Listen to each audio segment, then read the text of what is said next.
Have you ever said something like, I wouldn't wish that on my worst enemy? Well, there are some people that have enemies they would genuinely wish the worst of the planet on. And there are few characters in fiction that represent this notion better than others. You may know some, but it's time to see who really is the biggest hater in fiction. And to be honest, there's a lot of people in the running for this, but there are a few that stand out more than others. We got Griffith from Berserk. You guys remember Griffith? Griffith wasn't really that much of a hater for most of the show. Okay, him and Guts started off as friends, allies, but Griffith had not only a big ego, but he had huge aspirations that would come at the cost of those around him, to the point where he doesn't really care that much about the livelihood of others. But then when Guts beats him in a fight, essentially, the one guy that Griffith used to mentor and beat casually, then he realizes, oh, Casca likes Guts. Guts has gotten the aura that Griffith once has. And once Griffith has been reduced to nothing but like the skinny dude who's been drained of blood half the time and is weak, complete weakling, he enacts the Bethelit amulet thing that he has and releases hell, demons upon everyone. And essentially what he does is he, just to show Guts what he's doing, just to spite Guts, he grabs Casca, Guts' love, the love of Guts' life, and starts brutally molesting her in his demon form.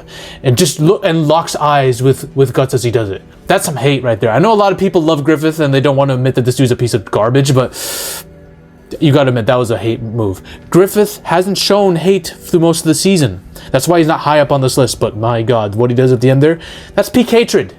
When you're molesting someone just out of your hate over the person watching, you're a hater. Eddie Brock, Spider-Man 3. This is one of the funniest moments in movie history, and I'm surprised people don't talk about it. I laughed out loud when I saw that when I was rewatching this film recently. Eddie Brock, now granted, everything's been taken away from him. His girlfriend has been taken away by Peter. His job got taken away. This dude's at church doing the one thing you should never do at church when you're praying to God. He looks up at God and he says, Jesus, I only ask you for one thing. I want you to kill Peter Parker.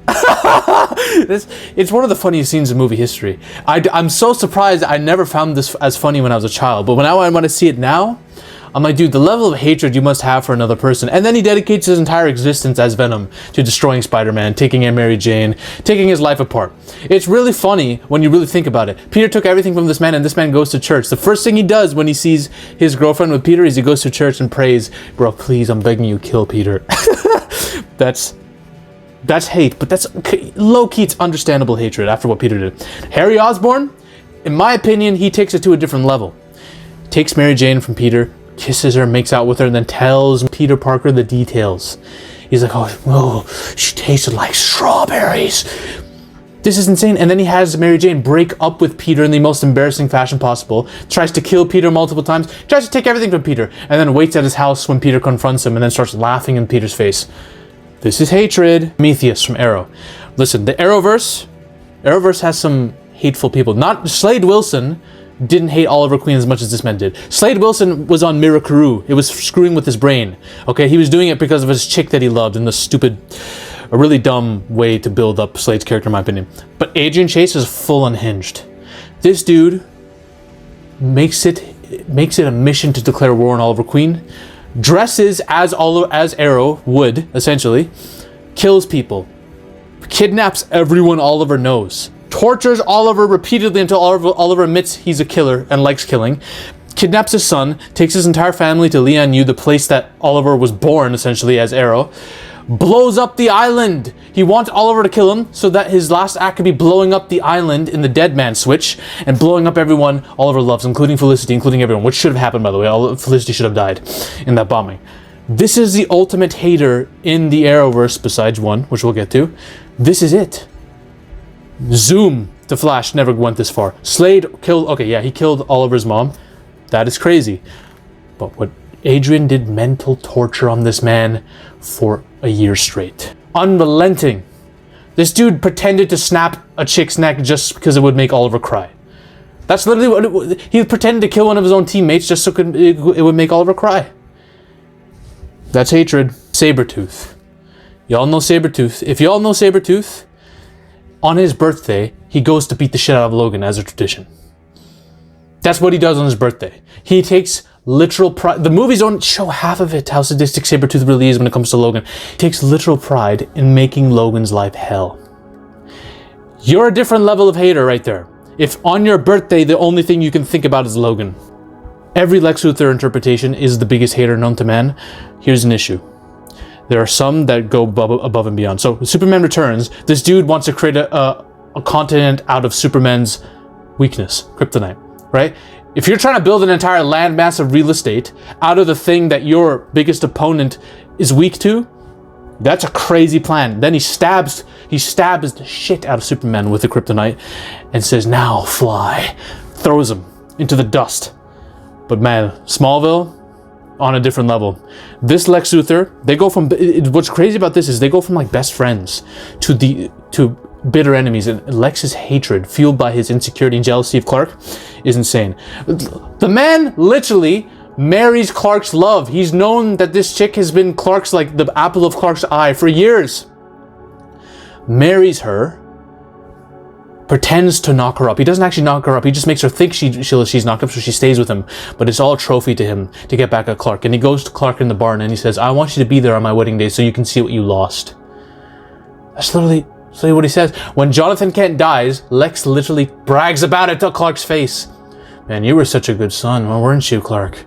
I guess it couldn't have helped Jonathan Kent's heart. This is a level of hatred I've never even seen before. I don't think I could ever imagine. I could hate people. I do hate people. But I could never imagine myself hating people like this. And even in James Gunn's Superman, Lex Luthor's literally seen crying watching people cheer for Superman. This is hatred, y'all. This is peak hatred. Now, is Reverse Flash the biggest hater? Well, I'm gonna be real. Before I get to Flash, there's one thing that kind of came recently that made me think maybe there is a hater that takes it further than Reverse Flash. If y'all seen the first episode of Daredevil Born Again, you know what I'm talking about. Bullseye is insane.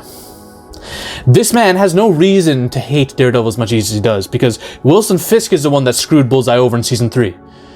Wilson Fisk basically manipulated Bullseye into being like a full-on killer, destroying his mental state and killing his North Star, a girl that Bullseye really cared for, who helped his mental state. Wilson Fisk did all that to control Bullseye and then left him in the dust. And when Bullseye found out, he tried to kill Wilson Fisk and his wife Vanessa, and Matt Murdock stopped them.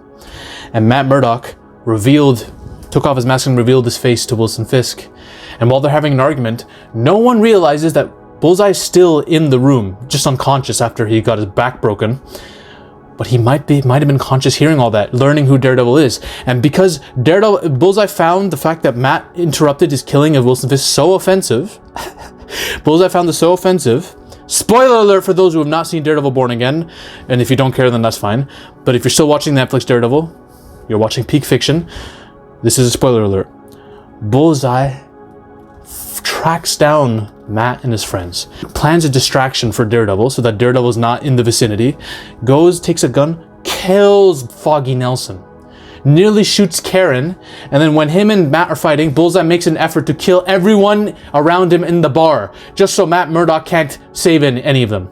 Just so Matt Murdock knows he can't save any of them. He starts throwing knives, balls, anything he can at random people at the bar, just indiscriminately killing everyone there. He came here to wipe as many people as he could clean, just so Daredevil could see it.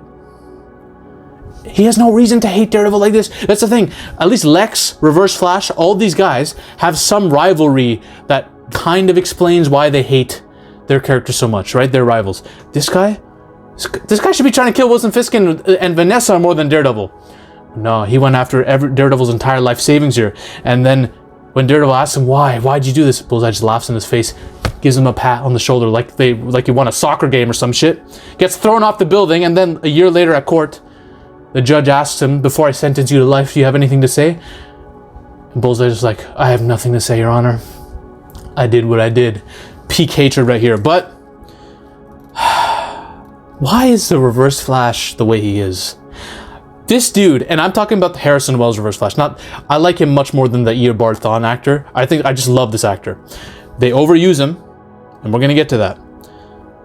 The peak days were when he was taking on both Oliver, Barry, and Firestorm at the same time. That was peak Reverse Flash, okay? And this dude was a freaking hater. Reverse Flash wanted to be the hero of the city. He wanted everyone to see him as a hero. And then randomly Barry steals the shine from him and comes through, and everyone cheers for Barry, and then Reverse Flash sees that and is embarrassed, humiliated. So he dedicates his entire existence to destroying Barry Allen's entire legacy. He hated Barry so much he went back in time to kill him as a child. And then when the Flash, the present Flash, came back in time to stop him, Reverse Flash got so angry, he took a knife and killed Nora Allen, killed Barry's mom, and then framed his father for it. That's the level of hatred we're talking about. And then he got trapped in the timeline, and he's like, screw it, I'm gonna be Barry's mentor. I'm gonna father him into the Flash so that he can help me go back in time in the future, and I can be the savior while he is stuck here. And remember, Reverse Flash would be waiting for Barry to come into his own in the future so he could kill him there. He had so much visceral hatred for Barry that the negative speed force came to him. He attracted the negative speed force, an entire cosmic force that said, yo, you hate this man. You're the perfect avatar for us. So that's why his like electricity when he's running is red, because he got so much hatred for Barry that an entire cosmic force came to him and was like, all right, let's hate on this together. That's how much hate this man has. He joined Nazis to beat Barry's ass.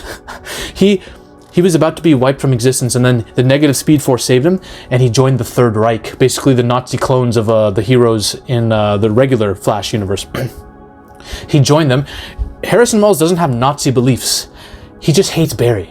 So he's like, okay, I don't even agree with these Nazis. Them ruling the world would probably be bad and stupid, and I don't even like them, but I hate Barry, so let's do it. I'm just gonna beat his ass. And for some odd reason, Barry lets him go when they have this fight. Crisis on Earth X, they have a huge fight. Barry lets this idiot go. Literally, because he refuses to kill him, Earbud's like, kill me, and Barry's like, no, get out of here. Barry, you could have just knocked him out. The hell is wrong with you? And then Barry's like, I wonder what face I'll be having next when we next meet, Flash. This is so stupid. He becomes the embodiment of the negative speed force, and it causes Barry to lose his mind. And what happens is, Barry gets framed for multiple things, and then Barry loses his shit and destroys an entire Earth, essentially. That's how much of a hater Reverse Flash is in the Arrowverse. He causes Barry to lose his shit. He wants Barry to become a villain more than anything, because that justifies him being a hero. Right? And then Reverse Flash gets his ass whooped by Allegra, of all people, in the finale, in one of the worst episodes of all time. You're losing to Allegra? You were taking on Arrow, Flash, and Firestorm at the same time once upon a time, and now Allegra's beating her ass? No way in hell. And he should have killed Iris. That's the ultimate hater move. That would have capped him off as #1. Arrow versus Reverse Flash. He should have killed Iris off when we should have had Caitlin and Barry be a couple from season 2. That would have been great. I know a lot of people don't like that, but I just think I love Iris. Listen, I love Iris as actress. I think she's very attractive, but my God, she needs to go. Okay, we need to give her the Felicity treatment that should have happened in Arrow season 5. But nothing compares to the animated version of the Reverse Flash. This dude hid under Barry's bed when he was a child just to scare the piss out of him. He hid under Barry's bed when he was a kid, making noises and shit just to scare Barry. He killed Barry's wife, then waited for Barry to remarry so he could kill his other wife. That's hatred, I'm telling you. And then the most vile act is this. He told Barry, I'm gonna kill your mother, and then I'm gonna go back in time and kill her, and then I'm gonna become a social worker and adopt you as my son. And I'm gonna father you and abuse the shit out of you so that when you're grown up, you won't be a hero. That is the most vile thing a man can do to another man. You don't only just kill their loved one, you become their dad. He's the greatest hater of all time in fiction. Nothing comes close, okay? Not even Voldemort. Voldemort, he did it for survival. He was trying to kill Harry for his own survival. Reverse Flash, no. He just hates this man, all right? If you want to know why Voldemort is actually disgusting, creepy, and evil, more evil than you could ever imagine, though, probably one of the most vile villains ever, watch this video here. Ladies and gentlemen, we are on a mission to take over Hollywood. If you want to suggest video topics to me, or talk about your favorite movie theories with like-minded individuals in a community geared towards changing storytelling itself, join the free Discord now. The link is in the description below and probably in the comment section too. Join the Discord now. We're taking over Hollywood one coke line at a time. See you on the other side.